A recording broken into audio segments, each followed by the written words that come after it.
Bienvenidos al episodio 141 de Cineteca Perdida. Mi nombre es Claudio y en esta oportunidad estoy acompañado de Esteban. ¿Cómo estás, Esteban? Hola, Claudio. Aquí impecable, listo con mi recomendación de esta semana. Así es, porque Esteban es el que trajo en la película esta semana, una película del año 1992 titulada Unforgiven, del director Clint Eastwood.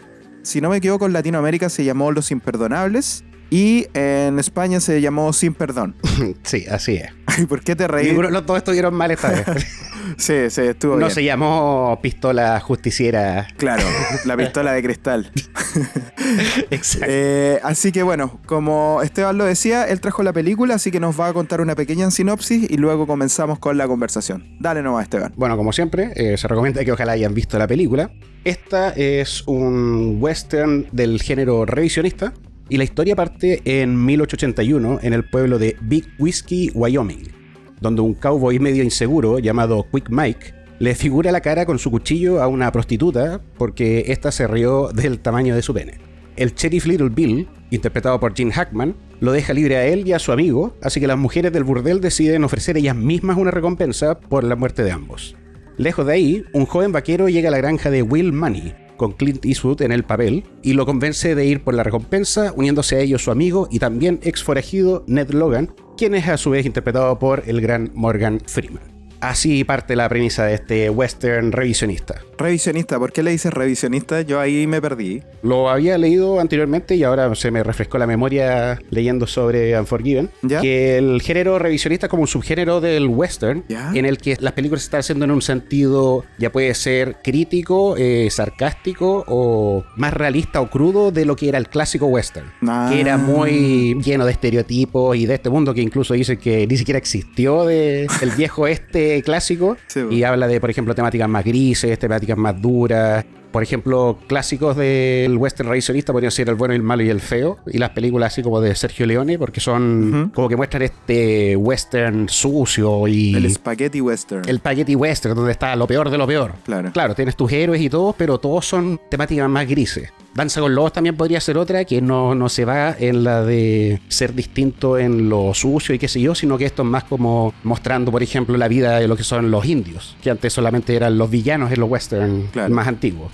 Esa es un poco la idea de Unforgiven, que claro, es género western y especialmente del tipo revisionista. Ya, ahora entendí. No cachaba eso del revisionismo. Quizás es ni siquiera es como un estilo el revisionismo, quizás es una aplicación para ciertos géneros. Sí, yo me tinca que se puede hablar de seguramente otros géneros revisionistas que critiquen el mismo género. Ah, ya entiendo. Pero se da mucho. Ya, bacán. Oye, Esteban, ¿y por qué trajiste esta película? Tengo 41 años, pero no fui de esos que en la casa de uno se pasaba el western pegado ahí, qué sé yo, así que no tuve como esa cultura heredada por lo menos de que mucha gente tiene de los papás, porque la generación de los papás de nosotros eran full pirata y western. Sí. Así que yo no tengo como esa cosa como media romántica, que incluso acá en Chile podemos heredar de los gringos con el western, pero siempre me ha gustado harto el buen cine y en algún momento que dije, ya, ¿qué western puedo aprender para meterme en esto? Y nada.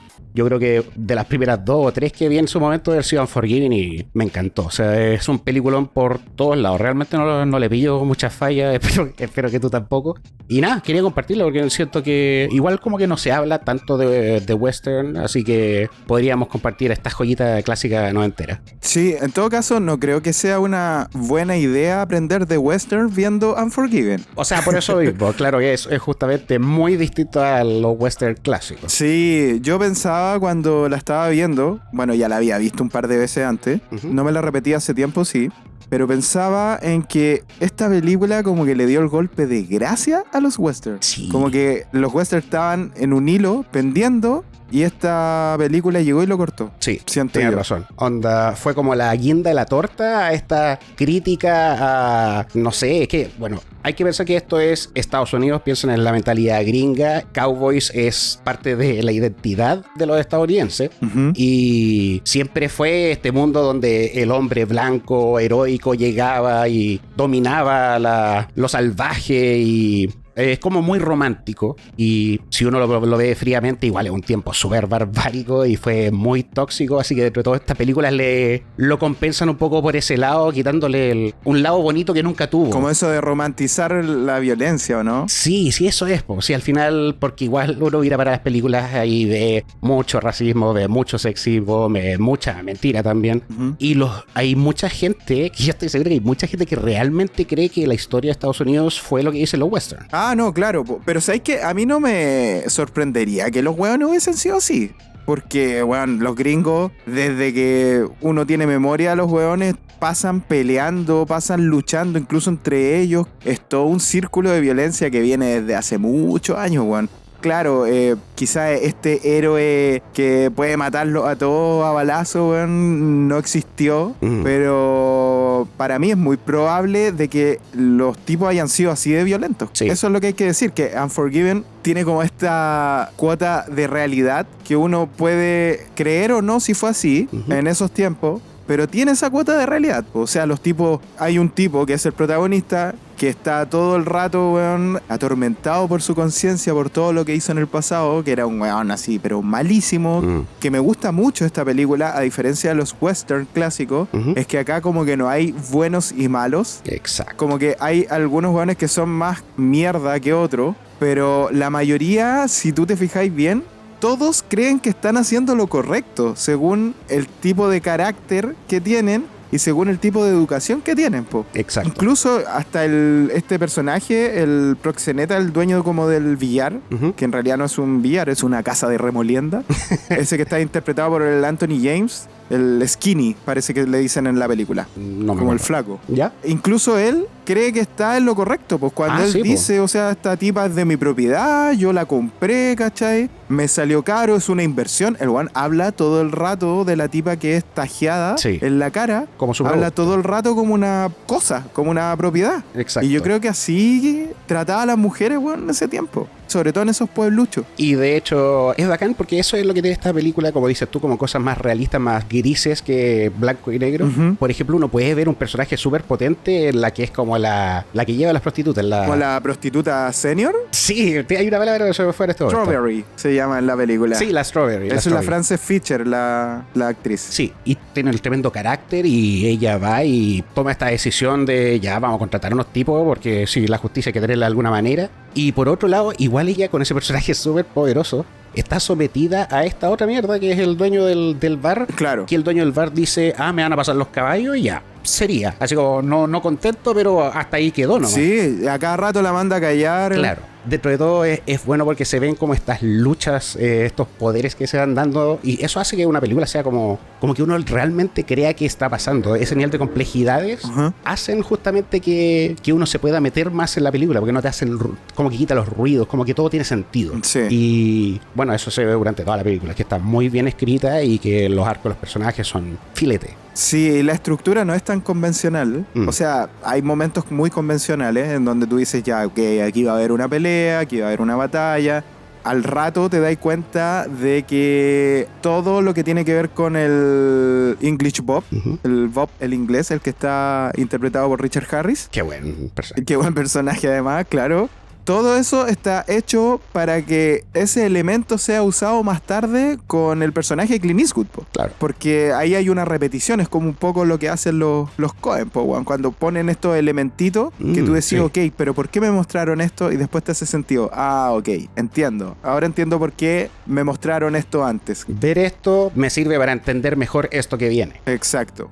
Y me gusta que la estructura no es tan típica, weón. Sobre todo no es tan típica de los western, donde obviamente, ya claro, tenía al final el enfrentamiento final, pero incluso el enfrentamiento final es muy poco westerniano, por decirlo de alguna manera. Sí. Es como muy mala plantilla de western, no tiene nada que ver con una plantilla del western. Es otra cosa. Yo creo que esa estructura un poquito extraña se la debe dar justamente el hecho de que es como una crítica al género clásico pero al mismo tiempo que está tratando de hacer como la ruptura. Entonces tiene como esta mezcla entre quizás la estructura clásica del western, pero como es más dark y no va a pasar lo que pasa en los western clásicos, se van a como, no sé, por ejemplo, es la misión del tipo que va y tiene que volver a su familia y bueno, las cosas no salen como en los western tradicionales. No, claro, pero ¿sabes qué? Yo creo que, y aquí es donde quizás me voy a ir en volada, Por favor. como que yo me quedé pensando, después de ver la película, así literalmente pensando, anda mirando el techo, pensando en la película,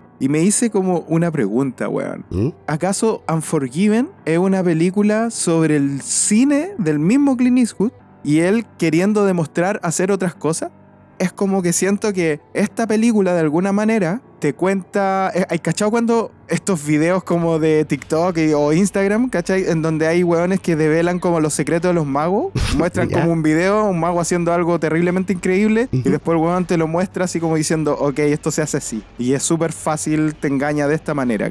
Siento que Clint Eastwood un poco con esta película hace eso, weón. Como decir, ¿sabes qué? En realidad todo lo que era western es una plantilla rancia, yo puedo hacerla mejor, darlo vuelta, ¿cachai? Darle todos estos toques, hacer una muy buena película, ganarme un Oscar o más de un Oscar.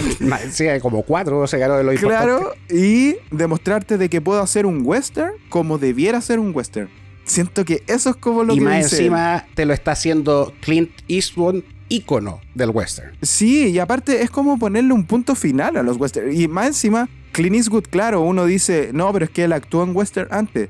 No, señor, no solamente actuó en western. El one fue productor, fue director de western. Director de varias. Esta película, que muchos creen que es como, no sé, la segunda, la tercera de Clint Eastwood, esta es la película número 17 de Eastwood. Nada más ni nada menos. Y como tal, es la cuarta película en el género western.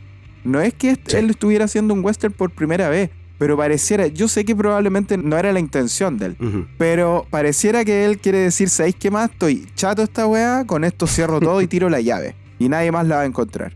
Y pasó un poco razón, eso. Porque después de eso, igual como que se distanció bastante del género. Es que después de eso, las películas con la plantilla tradicional del western no pegan nada, pues, weón. Sí. Después de eso, empezaron ciertos intentos por hacer como la nueva Unforgiven, por decirlo de alguna manera. De hecho, hubo un intento por ahí como 10 años después del mismo Kevin Costner cuando hizo una película que se llama Open Ranch. No sé si la viste. Uy, me suena, pero no sé si la habré visto. Hizo una película que también tenía como esta estructura en donde nosotros nos centrábamos un poco en los relatos humanos de estos personajes. Y como que no había nadie tan bueno, nadie tan malo, pero la película terminaba igual decantando en la plantilla de western.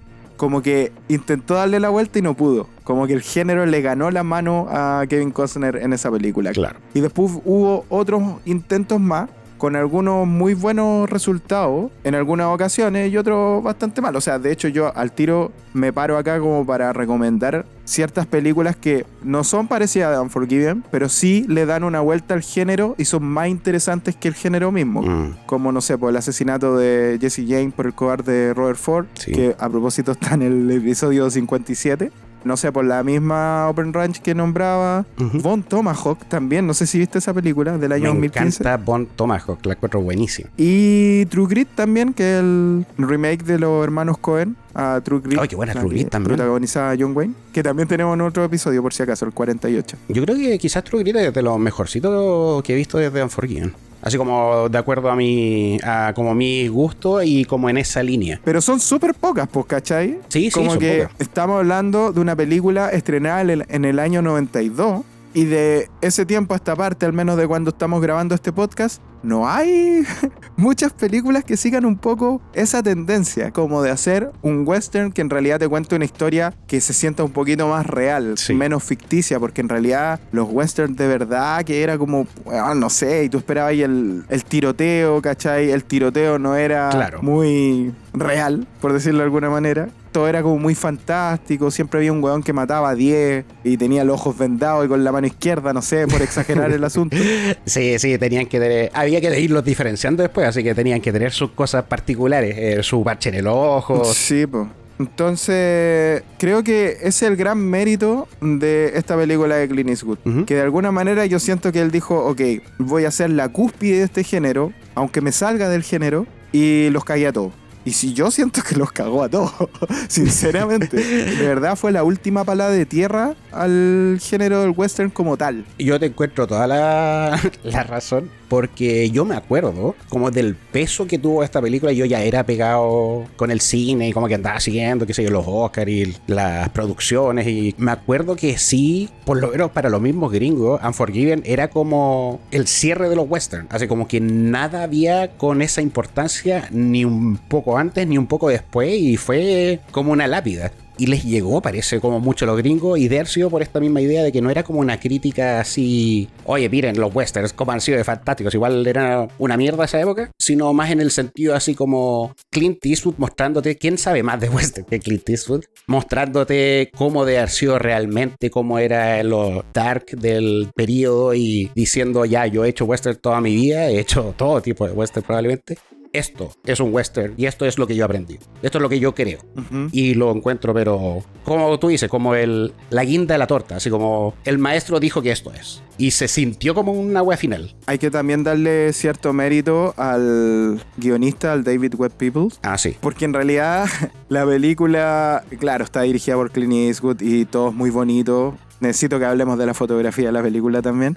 Pero al guión no se le cambió prácticamente nada. Está casi tomado al pie de la letra. Sí. De hecho, creo que al guión solamente se le cambió el inicio. Porque el inicio creo que hablaba una voz en off, al inicio y al final.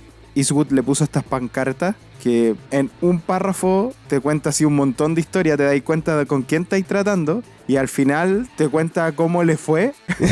Y ¿Qué es pasó? una línea así. Sí. Está muy bien hecho esa parte. Y se ahorraron toda la voz en off, po, weón. Aparte que es una toma visualmente exquisita, weón. Cuando están saliendo los... Cuando empieza la primera toma, que es Sí. con el sol poniéndose de alguna manera, o saliendo, no sé, y este cielo casi rojo, y se ve la silueta nomás, y se ve la silueta de William Mooney, que está como dejándole flores a la tumba de su señora muerta. Sí. Y eso, me encanta lo visualmente exquisita que es, tal como dije. Porque ese inicio es la raja. De repente hay unos encuadres también que son muy buenos. Por ejemplo, recuerdo cuando Little Bill tiene amarrado a los dos perpetradores de cortar a la prostituta, ¿verdad? Los tiene amarrados en el Sí, suelo. como abajo en el bar. Claro, en el bar. Y él está como un poco al medio, parado. Al fondo, a la izquierda, tienes a la prostituta senior, A la como Strawberry. clamando justicia todo el rato, ¿verdad? Sí. Y por el otro lado tenía al dueño del bar como por abajo de la axila del Little Bill, Ujú. reclamando de que, oye, estos buenos me den calete de plata porque estoy perdiendo plata y voy a perder plata y pura plata. Bueno, el buen habla de pura plata todo el rato. Y están todos interactuando y tú tenés 5 personajes en una pantalla widescreen, que es menos alta de alguna manera, pero Eastwood aprovecha muy bien el largo del widescreen y mete a todo en el cuadro. También hace un poco lo mismo cuando tiene esta parada de carros de Little Bill al English Pub, afuera de la barbería, si no me equivoco. Sí, cuando anda con el periodista. Claro. También ahí compone varias veces el cuadro aprovechando el widescreen del formato. Es muy, muy bonita, weón, fotográficamente. En las noches también. Cuando ellos hacen estas paradas, Ujú. cuando van camino a Big Whiskey y hacen fogata, también, weón, es muy bonito eso, cómo está fotografiado. Hay un momento en que a Eastwood se le ve así como el rostro nomás, porque todo lo demás está muy oscuro. Y él confesando así como, weón, he hecho cosas malas, weón. Todavía me da vuelta tal cosa, tal cosa. Que eso es otra cosa que me gusta temáticamente, que aguanta toda la película quejándose de las weas malas que hizo para atrás. Sí, está todo el rato recordándote lo arrepentido de las cosas que hizo, y dentro de todo es como un eco del personaje de la temática de la película, así como las cosas nunca desaparecen, en algún momento vuelven a buscarte, en algún momento te vienen ya sea como a traer de vuelta o a tentar a que te vengas de vuelta. Claro, o sea, hay que pensar que el tipo era alcohólico, ladrón, asesino. Incluso, weón, era maltratador de animales. Ujú. ¿Cachaste esa parte cuando el weón no se puede subir al caballo? Y dice, bueno, así como Ay, que el sí. caballo le estaba pasando la cuenta porque el weón maltrataba a los animales antes, les sacaba la cresta y todo. Sí. El weón malo, weón. Sí, ese es el tema. O sea, estamos hablando de... Esto al final, si lo veis de cierta manera, es como el epílogo de una película western sobre un pato malo. Sí. Y resulta que el epílogo resultó que después de estar casado y después de tener hijos y después de estar con la señora me encanta el término ese que usan, como que me quitó como la enfermedad de la bebida. Sí. Viene este epílogo y resulta que el tipo ahora es como un poco reformado y todo, pero sigue siendo un weón que probablemente hizo weas de villano toda su vida. Sí. Uno está viendo al final como el epílogo de la vida de este tipo que ya tuvo su redención quizás, ya siente que la tuvo con la esposa que se le fue ahí en los, en los créditos del principio. Y eso en gran parte es como uno de los tonos que le da peso, que le da como esta cosa un poco dark a esta película. Porque dentro de todo Clint Eastwood ya está yendo a sacar una recompensa por estos tipos que le cuentan, más encima con la copucha un poco distorsionada, pero le dicen que ya hay un tipo que atacó a una prostituta, que le cortó los senos, así como que fue una cosa brutal.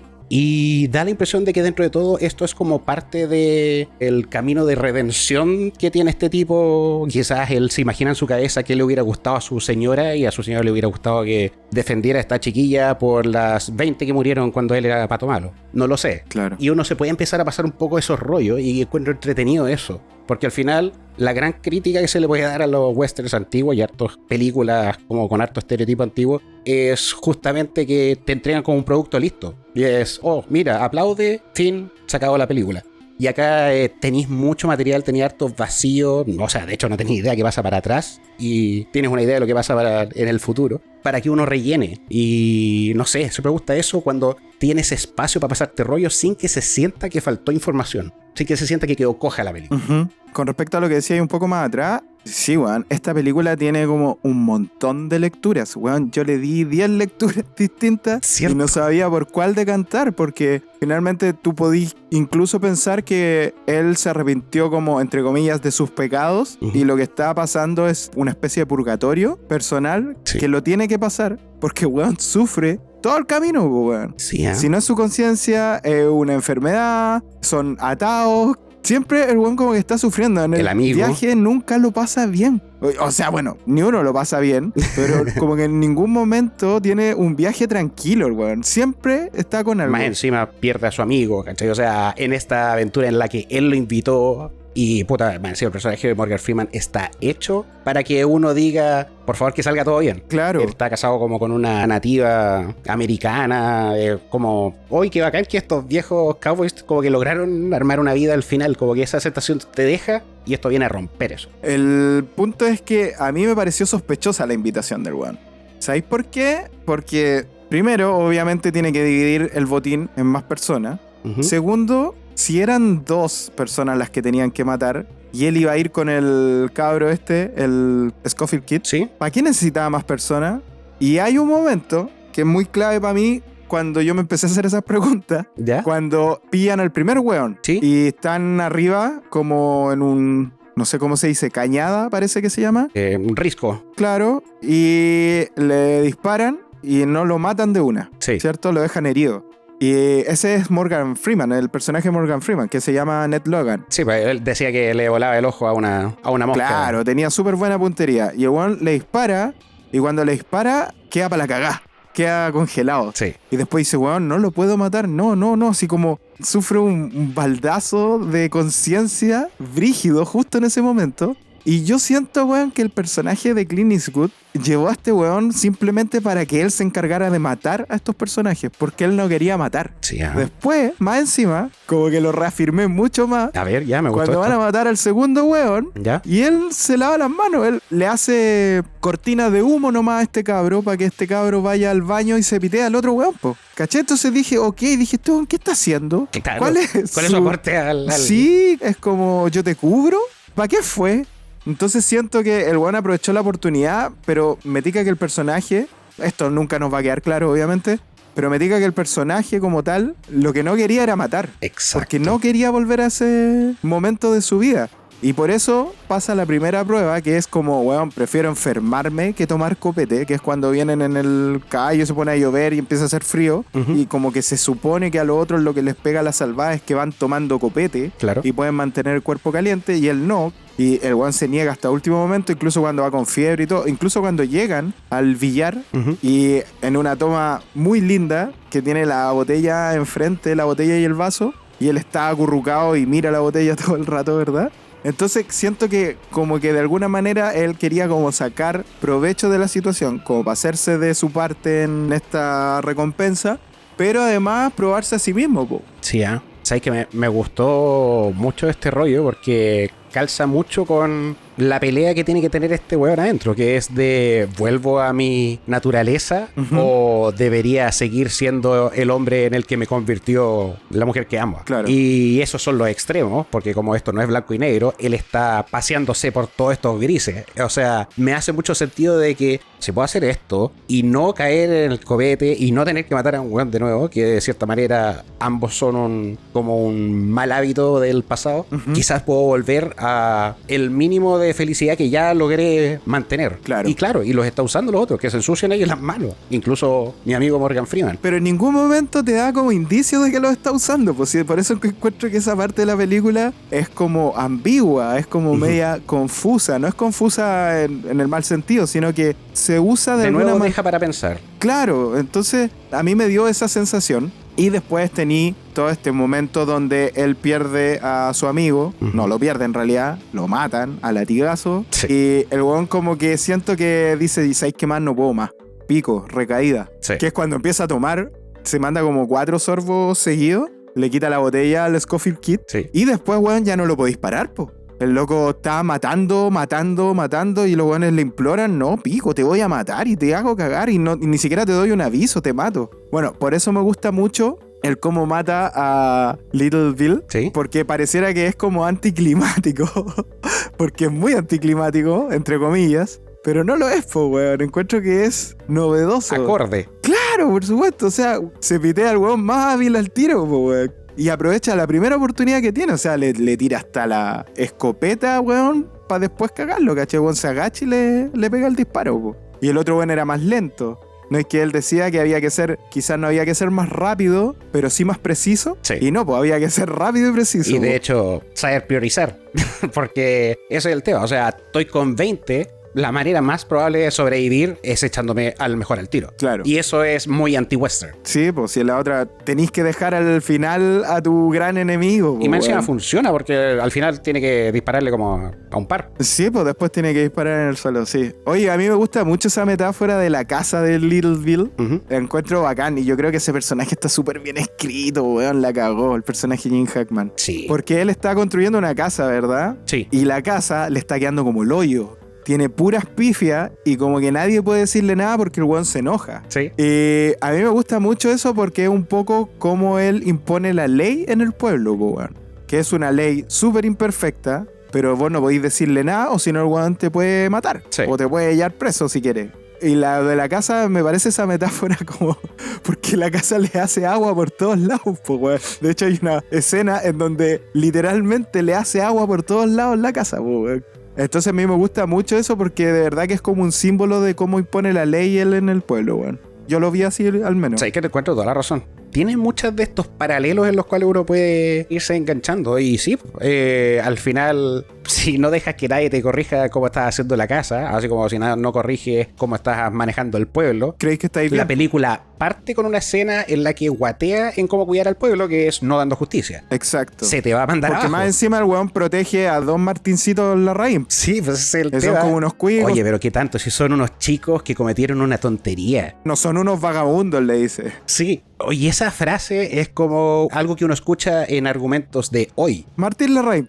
Exacto, o sea, eso es, ya, pero como tanto, o el mismo Donald Trump, así como, ya, pero si el weón está echando la pelusa nomás. Claro. Bueno, ese era, por ejemplo, un buen ejemplo de demostrar lo tóxico que en realidad debió ser el viejo oeste a través de este modelo más o menos estereotipado de cómo mostrar un western, pero con respecto a las mujeres, al machismo, a lo mal que lo deben haber pasado, a los mínimos derechos que deben haber tenido. Lo mismo para el personaje de Morgan Freeman, por ejemplo. Claro. Es como si Clint Eastwood dijera, ya, paremos con el cinismo, ya, o sea, ya, nos gustan los westerns son la raja, pero mostremos lo que son realmente un western por lo menos, o algo más cercano a la realidad, porque como que se está convirtiendo en historia popular, algo que no ocurrió, algo que no fue como ustedes se lo imaginan. John Wayne no es un clásico cowboy que realmente existió en esa época. O sea, puede haber ocurrido, el problema es que se estaba como glorificando ciertas weas que no deberían glorificarse, como la misma violencia de los westerns. Claro. O sea, de hecho, weón, hay una película que se llama High Plains Drifter,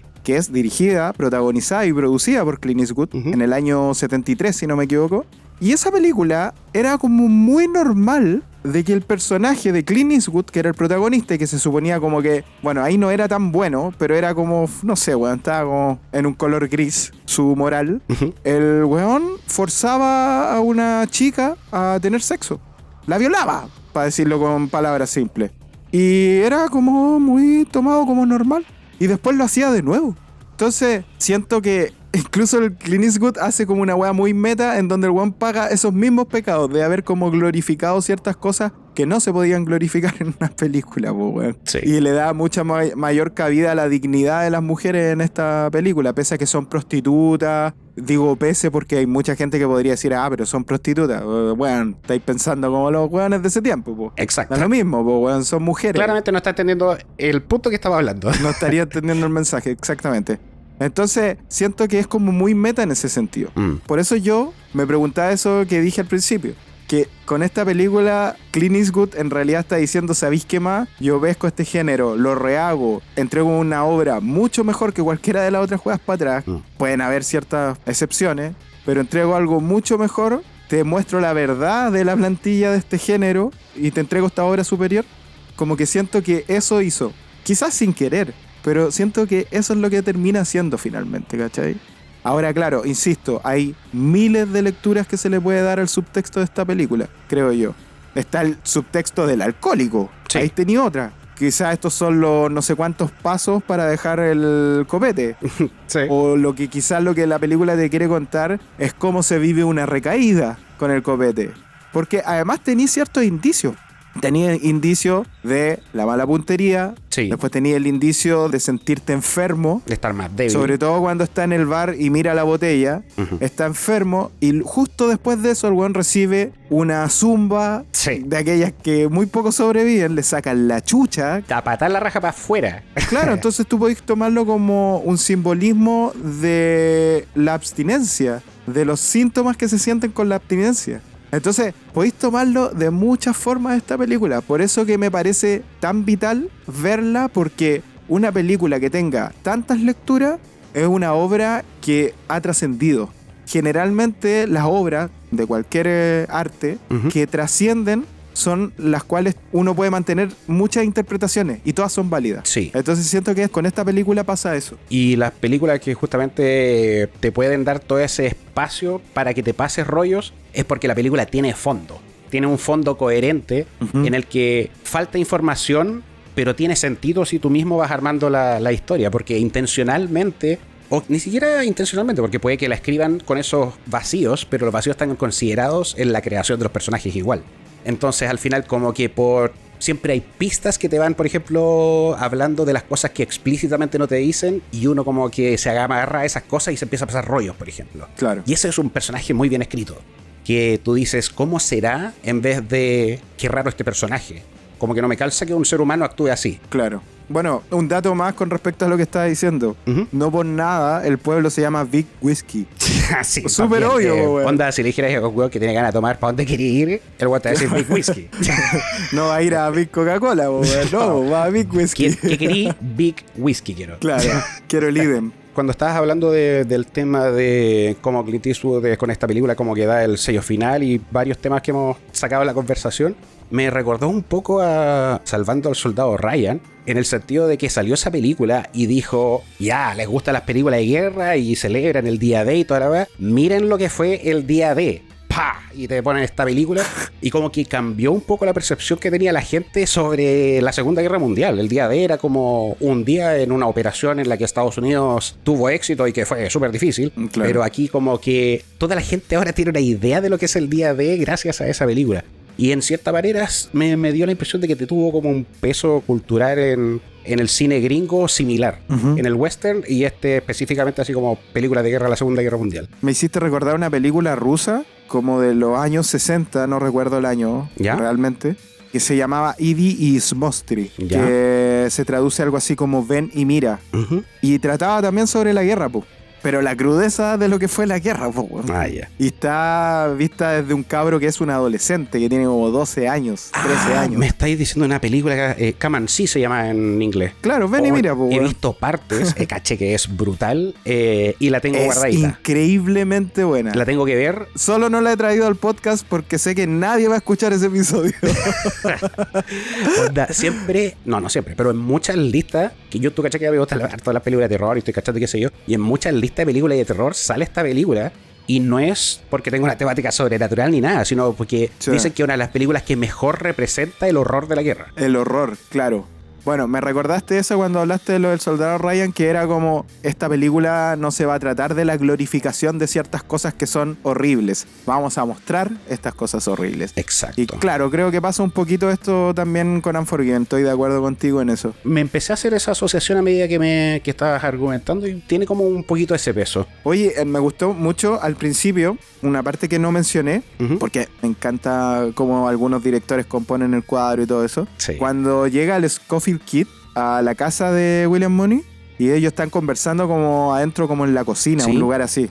Y si te fijáis bien, Clint Eastwood, la cara de él está como en la oscuridad, está como en la parte que no hay luz en el cuarto. Y la cara del Scofield Kid tiene la mitad iluminada y la mitad oscura. Ah. Esa weá me gustó mucho porque era como este otro weón ya está dentro de la oscuridad, es un alma perdida, ¿cachai? En cambio el Scofield Kid está a punto de empezar a pasar a esa oscuridad, pero solo depende de él.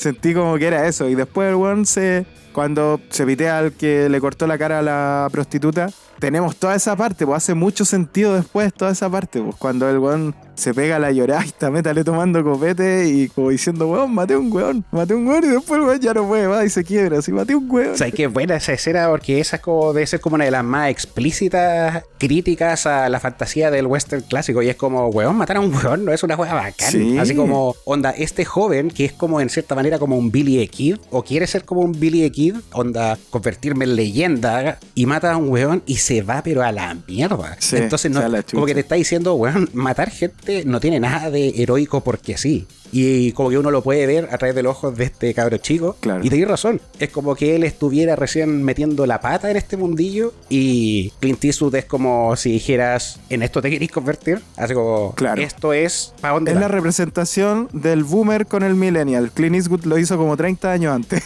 Claro, así es. simple. Así de simple. Sí. Sí. Con respecto a cinematografía, que también quería aportar un poquito, hay como hartas escenas, o sea, no escenas, hay hartas formas de filmar que son algunas como intencionalmente clásicas que encuentro, mezcladas con otras como muy modernas, pero aún así se ven, hay una fluidez a toda raja, así como, bueno, Clint Eastwood es muy seco, hay que decir. Por ejemplo, las mismas escenas que decíamos donde salían las letras y donde salía el fondo muy clásico Sí. de Viejo Oeste. Dentro de todo igual te está diciendo, como está al principio y está al final, te está diciendo, esto es un western. Claro. O sea, esa impresión me está dando. Onda, si empieza como un western y termina como un western, esto es un western. Sí, pues. Aunque no te guste la crítica que estaba haciendo durante toda esta película al género, esto es realmente un western. Y como que siento que da un poco esa, como que debe tener esa intencionalidad para estar justo al principio y justo al final. Como que el mensaje es, aquí está empezando un western, oye, recuerda que esto era un western. Sí, es un poco, ¿sabéis qué? Perdónenme los puristas Ujú.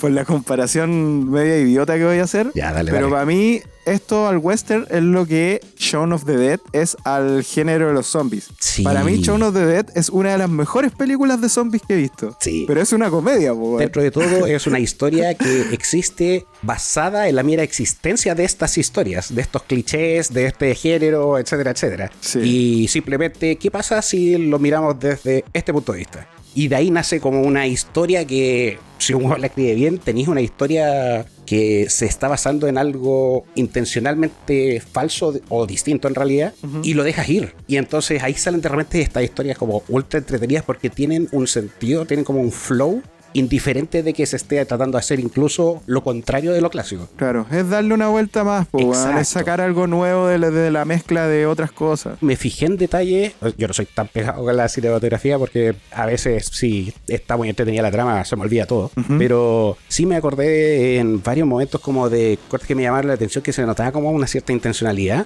como por ejemplo cuando estaba hablando el periodista con Bill ¿Ya? y ya lo tenía en la celda. Y en la conversación, según yo, hay como una elección muy intencional de cuando las tomas son hechas desde dentro de la celda y cuando son desde fuera de la celda. Ay, no me fijé, a ver. Me dio la impresión, por ejemplo, cuando está primero Bill al principio echado como en su escritorio hablando con el tipo que está lejos, ¿Sí? sale como desde dentro de la celda y después como se ve chiquitito. Se empieza a alejar, empiezan a mostrar como desde los lados, por ejemplo, la conversación con Bill, y después él se para y se empieza a acercar, después cuando le empieza a ofrecer la pistola y todo eso. Sí, verdad. Y son de nuevo desde adentro, y de hecho ahí el periodista se para y está como al lado de la reja, y uno está mirando como por encima del hombro del periodista, y como que da una sensación así como de, oh, concha tu madre, viene este weón. Porque uno ve que el weón está haciendo algo intencionalmente para meter miedo. Te voy a pasar mi pistola, pero la vas a pensar así, pero a cagar. Claro. Y vi detallitos así. Es como una demostración visual de poder. Exacto. Es como que te hace sentir quizás aprisionado como él, con este sheriff león que está al otro lado de la jaula. Sí. Me da la impresión de que había como unas intencionalidades así, y que me di cuenta ahora, probablemente las otras 2-3 veces no las caché. Y vi detallitos así también, ¿no? Si por eso Clint Eastwood, yo he visto harta película de Clint Eastwood, no soy ultra fanático, pero es distinto verla también con el ojo así como de, a ver, cómo está armada esta película y empezar a descubrir que, puta, que escapo este weón. Buena. Oye, Esteban, igual estamos llegando al tiempo ya, así que... Como que no había querido verla ahora, pero me tiene acá. Sí.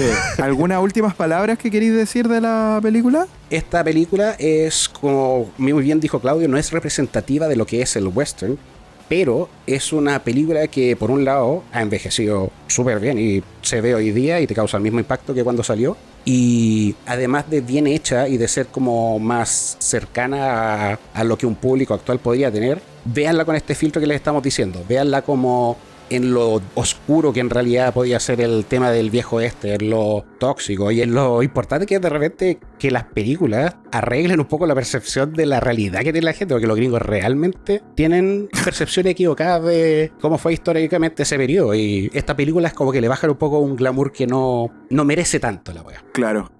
Yo nada, quiero recomendarla harto, me gusta mucho, es una de mis películas favoritas también. Ah, qué bacán. Encuentro que está muy muy buena y no sé, también quiero recomendar quizás como una triada que se mandó en ese tiempo Clint Eastwood, que después hizo A Perfect World con Kevin Costner, me gusta esa película, que también es muy buena película. Y después terminó esa triada con The Bridge of Madison County, en 95.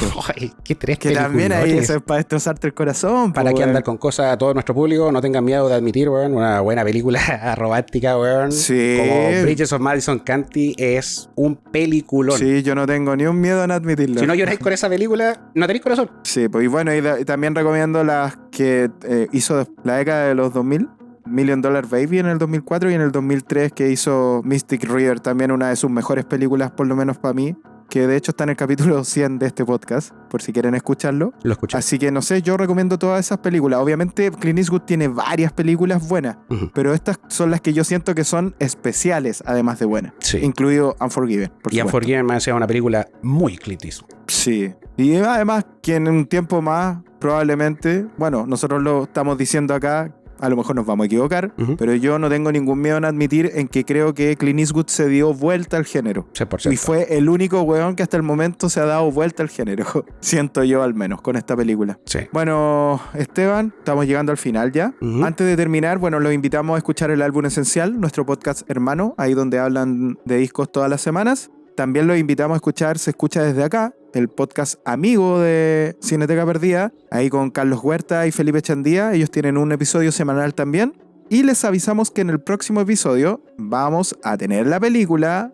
Yo no sé cómo llegó esta película acá, pero tengo que mencionarla. Vamos a tener la película The Room de Tommy Wiseau. No The Room, la de la... Brie Larson. ¿Brie Larson? No. The La de Tommy Room. Wiseau, la del 2003. Y en ese episodio va a estar Héctor y yo. Chucha, me tocó a mí. Marquen su calendario. Vamos a estar ahí con Héctor hablando de esa pieza maestra del audiovisual. ¿Quién es Clint Eastwood? ¿Qué Unforgiven? The Room todo el rato. No sé qué se puede hablar de esa película, weón, porque ya se ha hablado todo. Va a estar bueno. Yo creo que lo voy a dejar para el otro capítulo, pero lo que me parece increíble es que la película sobre la película sea mejor que esa película. Sí, va encima, es tan raro. Sí, ya compañero, muchas gracias por haber estado en este episodio y estamos encontrándonos en otra oportunidad. Muchas gracias a toda la gente también por escucharnos. Nos vemos a la otra. Que estén bien. Chau.